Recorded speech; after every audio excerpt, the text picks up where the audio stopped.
Lowe's has the Labor Day deals you need to give your home a new look. Buy one, get one free select interior paint via Visa gift card rebate. Then, add the final touch with 2 for $8 on select 2.5 or 3-quart mums. Refresh your home and save big while doing it. Lowe's, we help, you save.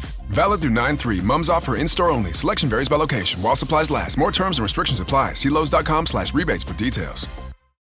My name's Adele Onyango, and welcome to another episode of Legally Clueless. No, seriously, I have no clue what I'm doing, but I'm pretty sure I'm not the only one.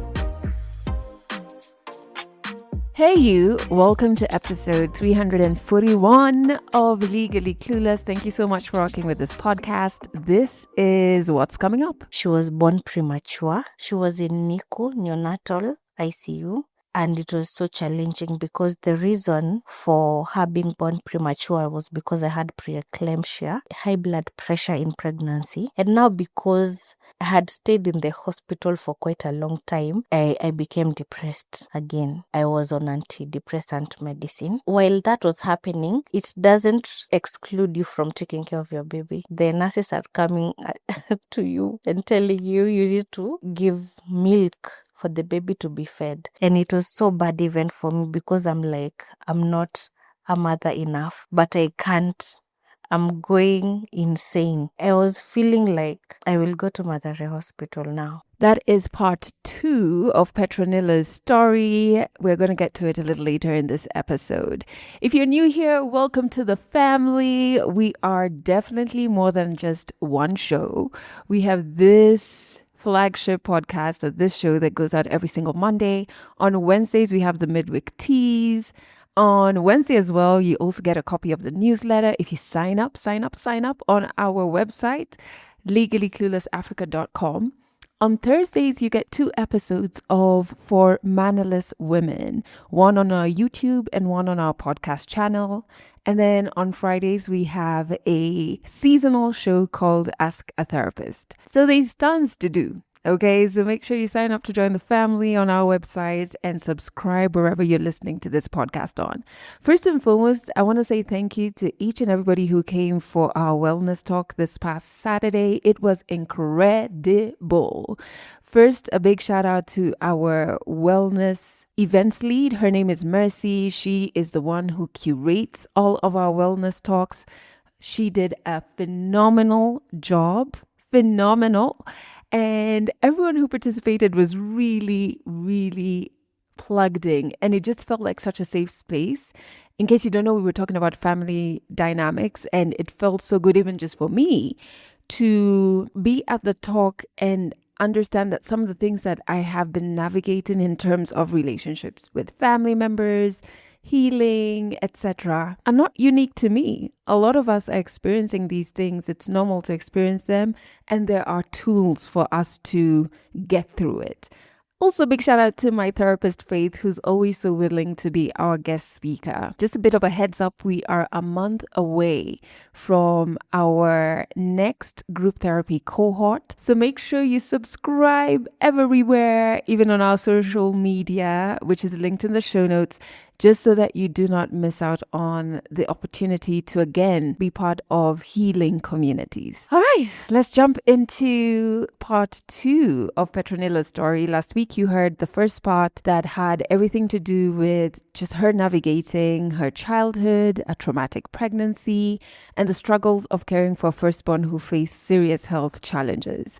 In part 2, she opens up about how those challenges continue to unfold, right? From family tension around her marriage to the terrifying experience of premature birth and postpartum depression.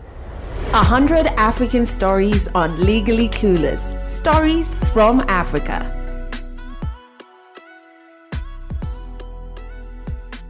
He was given permission to do it, but his parents didn't show up. The mother who was there, but the father, they had separated. So it's like, I don't want to be with this one in the same room. Things like that, And I don't know how deep, I'm just new here. I don't know how deep this separation was. I'm just Like I can't understand. You know, in my background, I don't know. I've never seen my dad, you know. I was so young to understand about marriage and all. So at at that point, like now we are trying to get married, I didn't know how these things can be so hurtful, so deeply hurtful that they can cause such a big rift. Yeah, so that is how we started. And we didn't know it could affect us to that extent. For him, for a man, it is so bad because I guess it injures their ego. Even for us, we don't know, will we be able to sustain this marriage, like, because we cannot say at sisi us that we are perfect and all. We judge from looking at our parents, and now when we see there are these challenges, we began to doubt and all. But no, it's not like doubting, it's like we don't have that manual, we're just sailing. Yeah, so through that, we felt alone, and now alone with a sick child. No, now you're getting it. Yeah, so right now the child is 8 years. Yeah, the child is 8 years, talking perfectly, and we thank God there are other kids. The second one that came 5 years later. Right now she just turned 3, and now we got another one, the third one. Now this one was extremely challenging. She was born premature at 31 weeks, and we were in the hospital she was in NICU, neonatal ICU, and it was so challenging because the reason for her being born premature was because I had pre-eclampsia, high blood pressure in pregnancy, hypertension, and these things happen to women because of the pressures of life. And you don't know, I guess pregnancy magnifies whatever you're ailing. Medically, there are mothers who get diabetes because because it runs in their family. In our family, people struggle with blood pressure, some diabetes, like that. But blood pressure is more prone. So for me, it was not there initially, but I've learned that all these traumas, if you don't deal with them, they will explode at some point. And you see, I had not dealt with any of that. Now, when I got pregnant again, it's like my body was like reached its elastic limit. Yeah, things just exploded. I was just fine that particular Sunday, just from church. And I don't know, something happened and I became hungry. I don't know. Maybe the child was not fed, but it's something not that severe, but it changed my health drastically because I started swelling. By the time I was rushed to hospital, BP was ringing at 200. It was worse, it was critical. I was hospitalized. They tried to manage it. It reached a point they couldn't, and I was referred to a referral hospital. And now my liver started to swell. I was in excruciating pain day and night, and the painkillers were not working. And they couldn't give me strong painkillers because I was pregnant. Yeah, so now the decision for another CS. So they removed the baby. The baby was born and put in the neonatal care. For me, I remained on this other side. And now because I had stayed in the hospital for quite a long time, now I became depressed again. Now I was on antidepressant medicine. Now it became so worse. Yeah, because I couldn't sleep. I got nightmares. While that was happening, it doesn't exclude you from taking care of your baby. The nurses are coming to you and telling you need to give milk for the baby to be fed. And now with all this stress, the wound now is not healing because the blood pressure is still there. Now you're bleeding the wound both sides. It's called lochia. So lochia, there's lochia, and now the wound also is bleeding so much. Now because they say the blood pressure delays the wound from sealing. Yeah. And now still you're supposed to take care of the baby. So it was bad. There was a woman in the same ward with me who actually got mad. Like, she was taken under psychiatric care. It was that. And before she was taken, we just started to discuss, like, how are you feeling? The same way she was feeling is the same way I was feeling.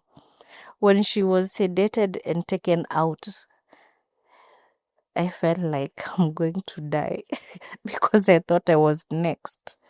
I felt like running away from the hospital. I didn't want that child. I told my mom, I've given you that child. Because that ICU, you're supposed to go inside and take care of your child. And kangaroo, offer the child. It's called kangaroo care. But this child was so tiny, it felt like you're holding a rat or something. Yeah, they're so tiny, 900 grams. Can you imagine? And it was, I can't even explain it. I'm looking for words. I felt like the world was ending. Yeah, so I was like, I'm not even stable mentally to care for this child. So you, the father, and the grandmother, take care of that child, because I can't. And blood pressure makes you restless. You cannot sit still. You feel like, in simple terms, you're not okay. You can't sit down, you can't sleep, you can't, nothing will make you happy. And now your legs are swelling, you're uncomfortable. But through it all, I can say God came through. I don't know how I made it, but through those months, I guess my thinking, God wanted me to learn more about patient, because now this child, you cannot rush them. They are taking 10 ml within an hour. You can imagine how tiny they are. That 10 ml can sustain them. It's like giving them a drop, a drop, a drop, like that. And eventually we came out of hospital, because now they are monitoring this child to at least gain weight to be 1.8 kgs, so that they can go home and at least to learn how to bottle feed or spoon feed, because they are not strong enough to breastfeed. Yeah, so and we went home, and that journey can only be God and support. Now I understand why women who have just given birth commit suicide, because it is tormenting to be in those places and you don't have a good support system. Yeah, the child is 1 year, 3 months. They are even walking and talking. Like, it's a miracle. I look at her and I'm thinking, we really underestimate these children. They are stronger than we think. They survive, because that place, I don't know. You can go to the ward where the mothers are sleeping, and you just called. Your child is not breathing, and we are in a line. So the more the child gets better, you move. If a child dies, you move towards the door. So you don't know what is going to happen. Imagine being in that state for 3 months. You don't know. You're not even sleeping. It is a very hard place to be. But because of such stories, the survival stories, you just hope for the best. And if it doesn't work out, at least you tried. During that time, for my firstborn, I had to stop working because now who will be the sole caregiver of this child? Mothers have to make such decisions. It is not about you. And now being a pregnancy that it was challenging to some extent because of bleeding. And there are those people who have very nice pregnancies. They can even get 10 kids because, but there are those women who struggle even to get that one child. So, and because of that, they tend to really be so attached to this child. They just want them to survive because they have no hope. Now being the first, that was the situation. You're like, if something happens to this child, will I have the strength to even think of, people say you will get another one, but will that mother be able to get another one? So that work I stopped and I had to take care of this baby. Now with the escalating challenges, you see, I went back to school to have this child. Now after that, after the child enrolled to school, that is when I went back to work. Yeah, so I changed even careers. I started being a teacher so that I can have more time when he's out of school. I'm at home with him, helping him.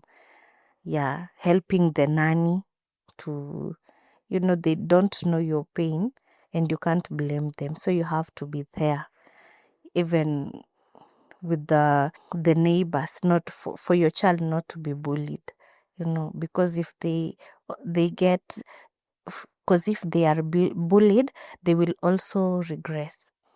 Yeah, so it's just protecting the process. Now the second one, I was still working. I had challenges.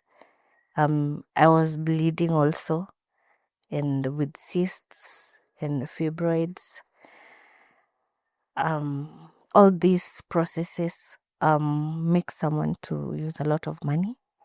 Yeah, for you to be monitored by a good doctor and praying. And the second one, I don't have any challenges. Yeah, because I even went back to work at 2 weeks. Yeah, I left the child with the nanny. Yani, that child was, she is such a light. Now because of that, you want to get another one because you think the process will be the same. But not that one was, extremely challenging. I've never been in such a scenario where I feel like I'm going to lose my mind. And it was a very tough place to be.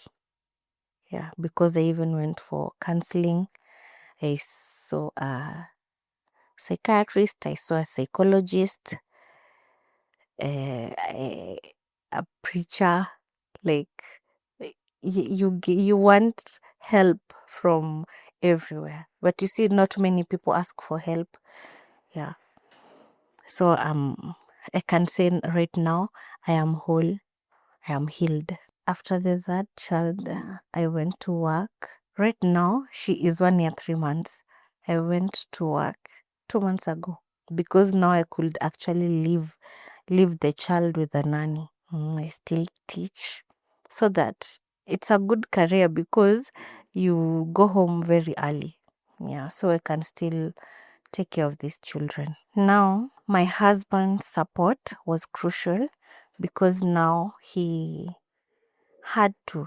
If he didn't love these children, it would have been very difficult, So he was there wanting this child to get better, providing financially, being there. It also affected him the same way. The stress, we just noticed like we're not even talking.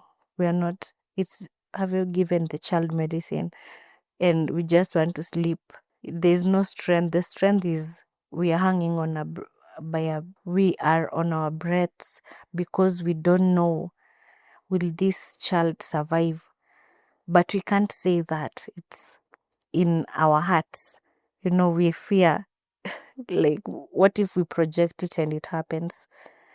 So we're just going day by day until now they got better. Now the second child, as I told you, easier. And now the third child, it was very difficult because now I couldn't even offer the support myself. So he was there for quite a while in the ICU. Yeah, holding it was bad because we were crying. We were crying. Him was crying, holding that tiny baby. You don't know. You're just like, God, why are you letting this child suffer like this? For me, I was projecting it. I was saying, like, God, if you know this child is not going to survive, just take her. It was that bad. Because of that, because the way I saw him fighting, even the doctors, the nurses were like, hey, we don't see men doing these things. Mostly run away, or they tell you to push yourself to do what a mother is supposed to do, But because of how I saw him handling the child and going every day and every day to check this child, because you're supposed to hold this child for minimum 8 hours, putting the child on your chest. So in order to shorten the days, the more you kangaroo, the more you will shorten the days and you will go home. So after some time, I was like, because I had gone home also, I left the child in the hospital so that I can go for all this counseling and all. Yeah, it was that bad. So I told myself, now the only way I can bring that child home is if I go back to the hospital and take care of this child. And I went. Because I was at home, I expressed milk. I give him. We put in ice on the bag and all. He takes the milk to the hospital and he kangaroos and he comes back home. And it was so bad even for me because I'm like, I'm not a mother enough. But I can't. I'm going insane.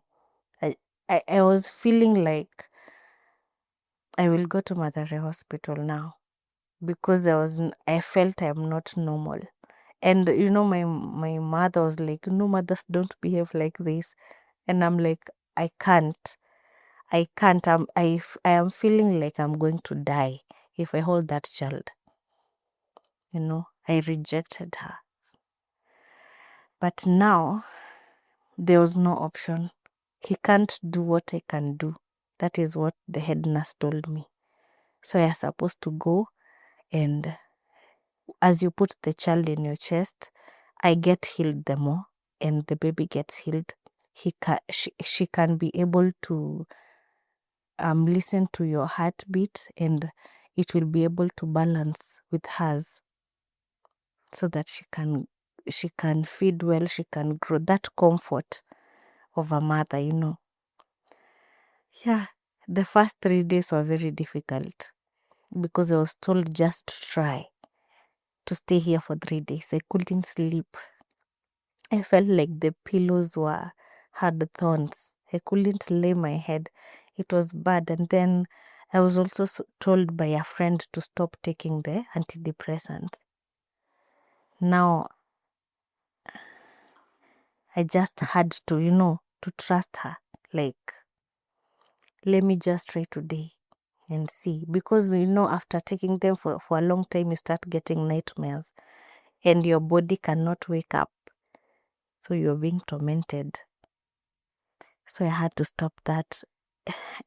Yeah, it's all about courage, and that courage that God gives a mother. So 3 days passed and the baby started adding weight. The thing also that made me feel like I don't want that child, the child was not even adding weight. When they were adding, they were being weighed after one day. So when others you hear they're adding 40 grams, yours 1 gram. The next time they've even dropped. Now you will, as a mother, you will feel this child is not going to survive, and I am feeling like I will lose my mind. In fact, I felt like I have already lost it.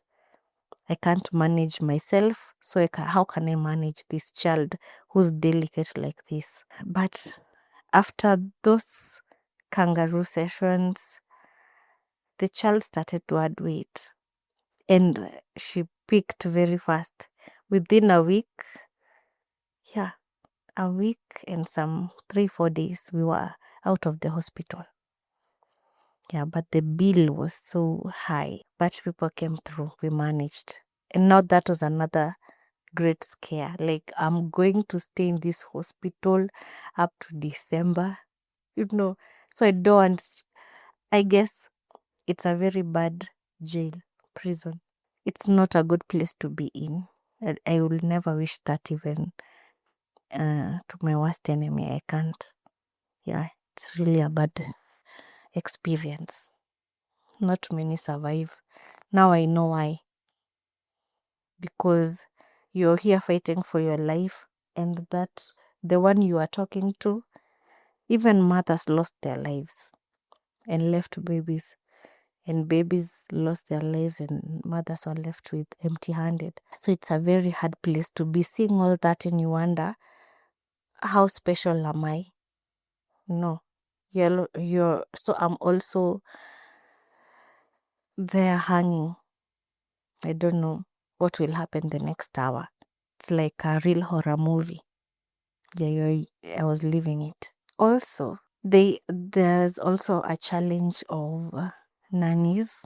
During that time when I was so badly wounded and feeling insane and all, now even the nanny was like, I want to go. So I'm wondering, it's like all this pressure, it's not decreasing, it's increasing. And I was like, now I let go of everything.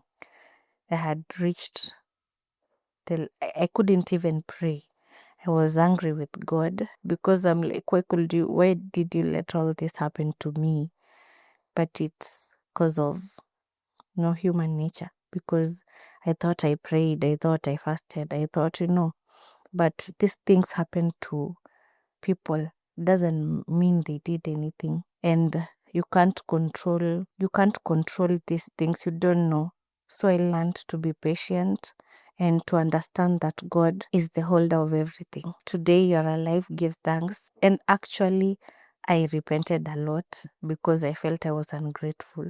Because there are so many people in that hospital, they didn't make it, their children. And here I was, at least I have children. There are women who have gone through that process only to lose their children. Some of them, it's their 5th time there. So I thank God. My biggest take home is this life, you cannot control everything. You can only focus on what you can control. Some things can get out of hand, but that doesn't mean you have to die. Just accept things the way they are, and also I've learned to be patient with people, to be patient with life, and to be forgiving, to myself and to people, and to value people. Because when you think someone can come from, there are some children who are even 400 grams, even less, and you see their journey. And now I value people through those babies, the way they don't look so nice. But I see beauty even now with people of different ages, even the old ones. I see beauty. I see the hand of God in their lives, and I do not take that for granted. Catch more African stories in the next episode of Legally Clueless. What an inspiring story and a raw look at childbirth and motherhood. again, I think I said it last week, so thankful to women and African women who are being very open and vulnerable about what the motherhood journey looks like so that the rest of us can make informed decisions. I don't believe it's to scare, it's to ensure that you know and you can prepare as much as possible. You know what I mean? So many takeaways, but I feel like the main takeaway from me from Petronilla's story is life won't always be in your control. That part. Like when she was saying that, I was just like, it feels like she's talking to me.